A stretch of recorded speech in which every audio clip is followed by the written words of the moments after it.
Hello everybody, welcome back to another Game News Roundup. We're not talking about Activision Blizzard for once. If you've watched my videos anytime recently, we're talking about the Nintendo Switch 2. Okay, is it going to be called the Switch 2? I have no idea. It's Nintendo. Instead of the Wii 2, they went with the Wii U. Instead of the NES 2, they went with the Super NES. And then instead of the, I don't know, it's whatever for the N64. I mean, I guess we know why they went the N64. It's because it was 64 bits. And then the GameCube, because it was a cube that was played game. You know the deal with Nintendo and naming their systems. Sometimes it makes sense, sometimes it's weird. Mainly the Wii U was weird. But, you know, we saw how well that did. It didn't. So yeah, we got some, treating it as rumor, but it's from a leaker who has leaked stuff correctly in the past. Just as a heads up. Now this is actually happening. We will see. But yeah, the Nintendo Switch is one of the most successful video game platforms of all time, as only the PlayStation 2 and Nintendo DS have currently sold more units. Of course, the Switch could potentially pass the PS2 and DS, become the best-selling video game console of all time. But yeah, the Switch, released over 6 years ago on March 3rd, 2017, I believe. So at the time of this recording, it's been 6 years and exactly 4 months. Depending on when you're watching this, it might be more than that, but there you go. And the Switch has now sold over 126 million units worldwide, compared to according to our estimates here at VGChartz. Estimates being based on available data around the world, and then being extrapolated to get full worldwide estimates. And the algorithm and stuff does get tweaked as more information comes out, as we know. Maybe some things perform better in this country than we originally expected, etc. And all. You can figure out the drill at that point. But yeah, leaker NWeedle on Twitter, who previously provided accurate information on Metroid Dread a year before it was officially announced, is claiming that a developer in Spain has received a development kit for the Nintendo Switch successor, the Switch 2, the Super Switch, the Switch Ultra, who knows at this point? Who knows, right? Again, this was also spotted by users over on Reddit. So yeah, it is in Spanish. But the Google Translate, Switch 2 development kit has arrived in Spain. And as always, this should definitely be treated with a big grain of salt and as a rumor until an official announcement is made. But obviously, even if the Switch 2 isn't coming out for another year or more, they would want at least... Obviously, I'm sure other first-party developers already have development kits of the Switch successor.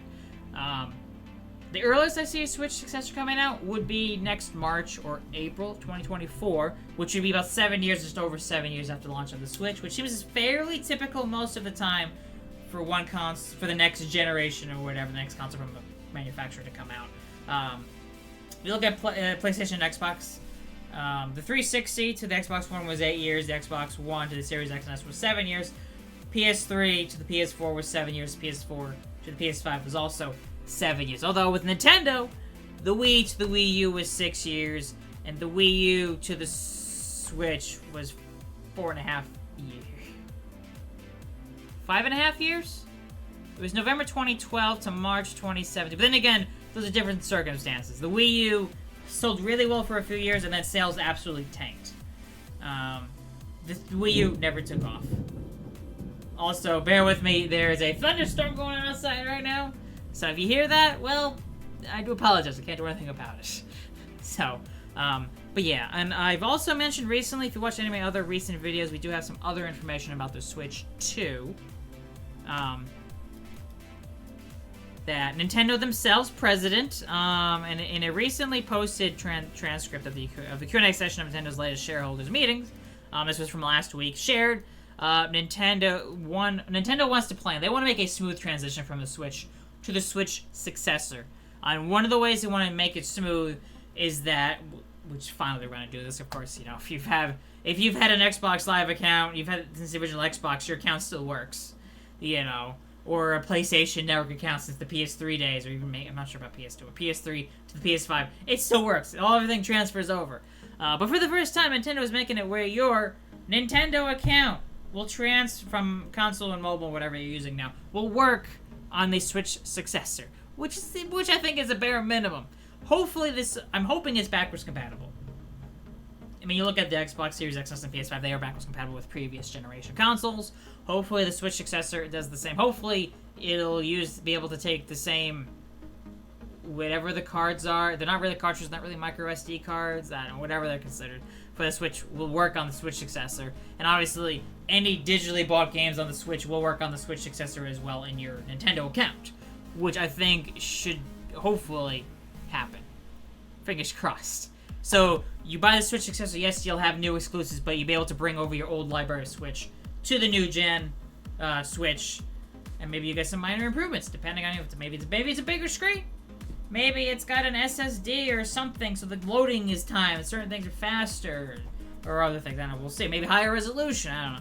We'll find out. See what Nintendo ends up doing with the Nintendo successor. But I do expect them to probably try to aim for the $300 to $350 price range for the Switch successor, because they want to keep it more open to more consumers, is my thing. And speaking of the power of the next-gen Switch, Activision Blizzard CEO Bobby Kotick, again, this was from last week, I did do a video on this, but I just want to cover this again, in case you missed that video, who was quoted in an email to Nintendo president that was revealed during the Microsoft versus FTC hearings about Microsoft's Activision Blizzard acquisition, that the successor to the Nintendo Switch is said to have the power that is closer alignment to the 8th generation hardware. The 8th generation being the PlayStation 4 and Xbox One. So Kotick said, given closer alignment of Gen 8 platforms than our previous offers on PS4 and Xbox One, it's reasonable to assume we can make something compelling for NG Switch, NG being next generation Switch as well.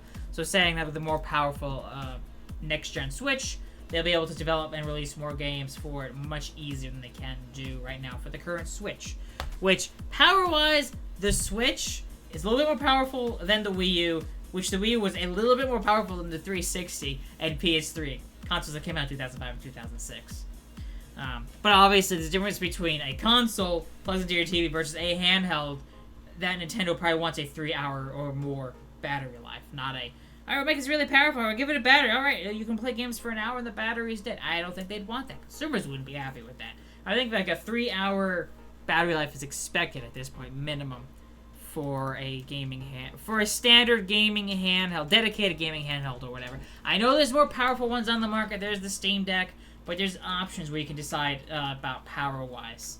So if you go completely overboard, the Steam Deck could lose its battery, what, an hour? A little over an hour? If you're running like the highest graphics game, the best settings that it'll actually run at, then sure, you'll kill the battery quickly. But you can still lower settings. This is just one of my expectations. We'll see. We'll see how things are. If this is true about the development kit, again, March, April 2024. Probably the earliest we'll see it. Maybe holiday 2024 or March, April 2025. 8 years after the Switch comes out. With a little bit of a transitional period of a year or two. Maybe we'll get a 1, 2, or 3 cross-gen games to come out on the Switch and the Switch successor. Kind of like Breath of the Wild was on the Wii U and the Switch at launch. Maybe we'll get a launch game that's also on the Switch. Maybe another game or two as well on both.